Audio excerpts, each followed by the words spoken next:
ಆತ್ಮೀಯ ಎಲ್ಲ ಸ್ಪರ್ಧಾರ್ಥಿಗಳಿಗೆ ನಮಸ್ಕಾರ. ಈಗಾಗಲೇ ನೋಡಿರಿ CTET ಎಲ್ಲ ಪ್ರಿಪ್ರೇಷನ್ ಮಾಡ್ತಾ ಇದ್ದೀರಿ, ಅಪ್ಲಿಕೇಶನ್ ಹಾಕಿದ್ರಿ.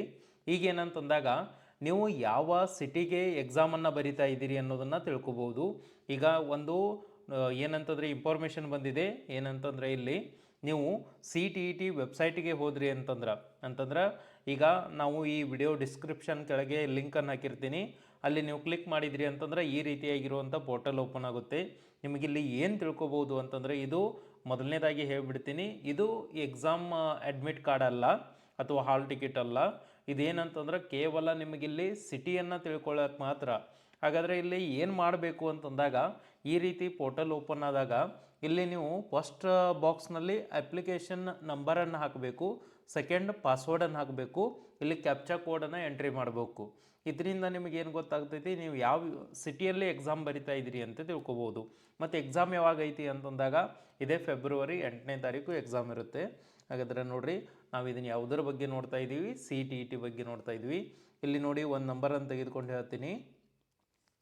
ಈ ರೀತಿ ನಾವು ಏನೋ ಒಂದು ಅಪ್ಲಿಕೇಶನ್ ನಂಬರನ್ನು ಮತ್ತು ಪಾಸ್ವರ್ಡನ್ನು ಹಾಕಿದ ಮೇಲೆ ಕ್ಯಾಪ್ಚಾ ಕೋಡನ್ನು ಕೊಡಬೇಕು. ಏನು ಕ್ಯಾಪ್ಚಾ ಕೋಡ್ ಇದೆ ನೋಡಿ, ಅದನ್ನು ನೀವು ಒಂದೊಂದಕ್ಕೆ ಒಂದೊಂದು ಥರ ಬಂದಿರುತ್ತೆ. ಅದನ್ನು ನೀವು ಇಲ್ಲಿ ಏನು ಮಾಡಬೇಕಂತಂದ್ರೆ ನೀಟಾಗಿ ಕ್ಯಾಪ್ಚಾ ಕೋಡನ್ನು ಹಾಕಬೇಕು.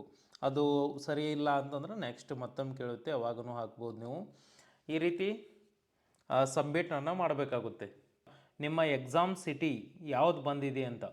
ಹಾಗಾದರೆ ಇಲ್ಲಿ ಇದನ್ನಷ್ಟೇ ತೆಗೆದುಕೊಂಡು ಹೇಳ್ತಾ ಇದ್ದೀನಿ. ಎಕ್ಸಾಮ್ ಸಿಟಿ ಯಾವ್ದು ಬಂದಿದೆ ಅಂತ ನೀವು ಇಲ್ಲಿ ತಿಳ್ಕೊಳ್ಬೋದು. ಈ ರೀತಿಯಾಗಿ ನೀವು ಯಾವ ಸಿಟಿಯಲ್ಲಿ ಎಕ್ಸಾಮ್ ಬರಿತಾ ಇದ್ದೀರಿ ಅಂತ ನಿಮಗಿಲ್ಲಿ ಮಾಹಿತಿ ಸಿಗ್ತಾ ಹೋಗುತ್ತೆ. ಹಾಗಾದರೆ ಇಲ್ಲಿ ನಮ್ಮದು ಅಪ್ಲಿಕೇಶನ್ ನಂಬರ್ ತಿಳಿತಾ ಇಲ್ಲ ಮತ್ತು ಪಾಸ್ವರ್ಡ್ ತಿಳಿತಾ ಇಲ್ಲ ಅಂತಂದರೆ ಈ ಹಿಂದಿನ ಅದು ವೆಬ್ಸೈಟ್ನಲ್ಲಿ ಇತ್ತು ನೋಡಿ, ಅಲ್ಲಿ ನೀವು ಫಾರ್ಗೆಟ್ ಅಪ್ಲಿಕೇಶನ್ ನಂಬರ್ ಮತ್ತು ಫಾರ್ಗೆಟ್ ಪಾಸ್ವರ್ಡ್ ಅಂತ ಹೊಡೆದ್ರೆ ನಿಮಗಲ್ಲಿ ಮತ್ತೊಂದು ಸಲ ಏನು ಮಾಡುತ್ತೆ ಅಂತಂದರೆ ನಿಮ್ಗೆ ಯಾವ ರೀತಿ ಮಾಡ್ಬೋದು ಅಂತ ಹೇಳುತ್ತೆ. ಈ ರೀತಿಯಾಗಿರುವಂಥ ಅಪ್ಡೇಟ್ಗಳು ಮತ್ತು ಕ್ಲಾಸಸ್ಗಳಿಗೋಸ್ಕರ ನೀವು ಏನು ಮಾಡಬೇಕಂತಂದರೆ ಶ್ರೀರಕ್ಷೆ ಅಕಾಡೆಮಿ ಯೂಟ್ಯೂಬ್ ಚಾನಲ್ಗೆ ಸಬ್ಸ್ಕ್ರೈಬ್ ಮಾಡಿ. Thank you.